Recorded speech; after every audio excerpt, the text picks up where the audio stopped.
Hi friends, அனைவருக்கும் வணக்கம். மகளிர் உரிமை தொகை திட்டத்தில் பார்த்தீங்கன்னாக்கா ஒரு புதிய தகவல் கொடுத்துருக்காங்க. அது என்னென்னா, மகளிர் உரிமை தொகை தொகையில் புதிய விண்ணப்பதாரர்களை பெறுவதற்கான விண்ணப்பங்களை அச்சடிக்கும் முடிவு எடுக்கப்பட்டுள்ளது. இந்த மாத இறுதியில் விண்ணப்பங்களை அச்சடிக்கப்பட்டு பெண்களிடம் வழங்கப்படும் என்று தகவல் வெளியாகியுள்ளது சொல்லி கொடுத்துருக்காங்க.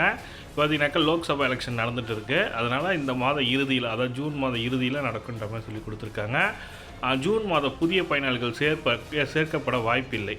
ஜூன் 4 வரை தேர்தல் விதிகள் உள்ளதால் 1000 ரூபாய் செலுத்தப்பட்டு வருகிறது. இந்நிலையில் தான் ஒரு சில மகளிருக்கு 1000 ரூபாய் கொடுப்பதில்லை என்றும் குற்றச்சாட்டு எழுந்து வருகிறது. இந்நிலையில் தான் இந்த திட்டமானது மேலும் விரிவுபடுத்தப்பட்டுள்ளது. இத்திட்டத்தின் கீழ் புதிய பயனாளிகளை சேர்க்க ஜூன் 2ஆம் வாரத்திலிருந்து இந்த திட்டம் விரிவுபடுத்தப்பட்டுள்ளது. அதன்படி முன்னாள் அரசு ஊழியர்களின் மனைவிகளுக்கு இந்த கலைஞர் மகளிர் உரிமை தொகையானது கொடுக்கப்படவில்லை. தற்பொழுது அவர்களுக்கு இந்த உரிமை தொகையானது கொடுக்கப்படவிருக்கிறது என தெரிவிக்கப்பட்டுள்ளது. முன்னாள் கார்ப்பரேஷன் ஊழியர்களின் மனைவிக்கும் மகளிர் உரிமைக்கு தொகை கொடுக்க ஆலோசிக்கப்பட்டு வருவதாக தெரிவிக்கப்பட்டுள்ளது.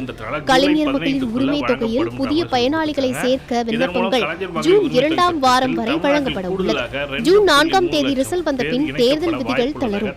அதனால் அதற்கு பின்பே விண்ணப்பம் கொடுக்கப்படும். கலைஞர் மகளிர் உரிமை திட்டம் மறுவாழ்வு முகாம் பெண்களுக்கும் விரிவுபடுத்தப்பட்டுள்ளது. அதற்கான ஆணை வெளியிடப்பட்டுள்ளது. 105 மறுவாழ்வு முகாம்களை சேர்ந்தவர்களுக்கு இந்த திட்டம் நீடிக்கப்பட்டுள்ளது. 1.16 கோடி பேருக்கு இப்போது கொடுக்கப்பட்டு வருகிறது. இதில் பணம் கொடுக்கப்படாமல் போன மற்றவர்களுக்கும் 2-3 மாதத்தில் கொடுப்போம் என அமைச்சர் உதயநிதி ஸ்டாலின் உறுதியளித்துள்ளார் என்பது குறிப்பிடத்தக்கது. மிகப்பெரிய விதி மாற்றம், பெண்கள் எதிர்பார்த்த முக்கியமான சலுகைகள் இடம்பெற உள்ளது. இதை பத்தி விரிவா தெரிஞ்சுக்கணும்னா இந்த வீடியோவை கடைசி வரைக்கும் ஸ்கிப் பண்ணாம முழுமையா பாருங்க. இந்த வீடியோக்குள்ள போறதுக்கு முன்னாடி இந்த வீடியோக்கு ஒரு லைக் பட்டனை பிரஸ் பண்ணிடுங்க. இது வரைக்கும் நீங்க என்னோட சேனலை சப்ஸ்கிரைப் பண்ணாம இருந்தீங்கன்னா மறக்காம சப்ஸ்கிரைப் பண்ணிக்கோங்க. கூடவே அந்த பெல் சிம்பலையும் மறக்காம கிளிக் பண்ணிக்கோங்க. சரி, வாங்க இப்போ வீடியோக்குள்ள போலாம். கலைஞர் மகளிர் உரிமை திட்டமானது விரைவில் மேலும் விரிவுபடுத்தப்பட உள்ளது. இந்த முறை இதில் கூடுதல் பயனாளிகள் சேர்க்கப்பட உள்ளதாக தகவல்களும் வெளியாகியுள்ளது. அதன்படி முன்பு முன்னாள் அரசு ஊழியர்களின் மனைவிகளுக்கு பணம் கிடைக்கவில்லை. அவர்களுக்கு இந்த முறை பணம் கொடுக்க திட்டமிடப்பட்டும் உள்ளது. அதேபோல முன்னாள் கார்ப்பரேஷன் ஊழியர்களின் மனைவிகளுக்கும் பணம் கொடுக்க ஆலோசனை செய்யப்பட்டு வருகிறது. இந்த திட்டத்தில் கடந்த ஜனவரி மாதம் கூடுதல் பயனாளிகள் சேர்க்கப்பட்டுள்ளனர். இந்த திட்டத்தில் இந்த மாதம் இதே திட்டம் மறுவாழ்வு முகாம் பெண்களுக்கு விரிவுபடுத்தப்பட்டும் உள்ளது. அதற்கான ஆணையும் வெளியிடப்பட்டது. அதேபோல இதுவரை விடுபட்ட பெண்களுக்கும் பணம் அனுப்பப்பட முடிவு செய்யப்பட்டும் உள்ளது. ஏற்கனவே கலைஞர் மகளிர் உரிமை திட்டத்தின் கீழ் கடந்த ஜனவரி மாதம் மேலும் சில பயனாளிகளுக்கு பணம் அளிக்கப்பட்டு வருகிறது. கடந்த 2 மாதங்களுக்கு முன்புதான் இந்த திட்டத்தில் மீண்டும் சேர 12 லட்சம் பேர் மறு விண்ணப்பம் கொடுத்திருந்தனர். இப்போது 1,07 லட்சம் பேருக்கு இந்த பணம் தற்போது கொடுக்கப்பட்டு வருகிறது. தேர்தலுக்கு பின்னர் மேலும் சிலருக்கு இந்த திட்டத்தில் பணம் வழங்கப்படவும் உள்ளது. தேர்தலுக்கு பின் புதிதாக விண்ணப்பங்களும் ஏற்கப்பட உள்ளன. சமீபத்தில் கூட இது தொடர்பாக பிரச்சாரத்தில் பேசிய அமைச்சரான உதயநிதி ஸ்டாலின் 1 கோடி பேருக்கு இந்த திட்டத்தில் கொடுக்க வேண்டும். 1,60 லட்சம் பேர் விண்ணப்பம் செய்தனர். 1,14 லட்சம் பேருக்கு இப்போது கொடுக்கின்றோம்.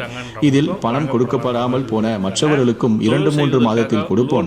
இப்போது தேர்தல் என்பதால் கடினம், ஆனால் கண்டிப்பாக தேர்தல் முடிந்ததும் பணம் கொடுப்போம், கவலை வேண்டாம் என்று அமைச்சரான உதயநிதி ஸ்டாலின் பணம் அளிக்கப்பட்டு வருகிறது. கடந்த 2 மாதங்களுக்கு முன்புதான் இந்த திட்டத்தில் மீண்டும் சேர 12 லட்சம் பேர் மறு விண்ணப்பம் கொடுத்திருந்தனர்.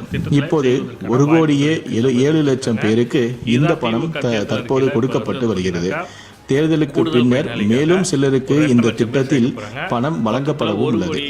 தேர்தலுக்கு பின் புதிதாக விண்ணப்பங்களும் ஏற்கப்பட உள்ளன.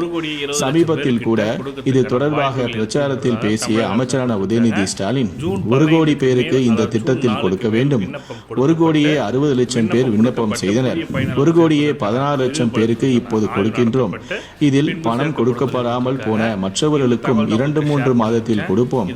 இப்போது தேர்தல் என்பதால் கடினம், ஆனால் கண்டிப்பாக தேர்தல் முடிந்ததும் பணம் கொடுப்போம், கவலை வேண்டாம் என்று அமைச்சரான உதயநிதி ஸ்டாலின் உறுதியளித்திருந்தார் என்பது குறிப்பிடத்தக்கது.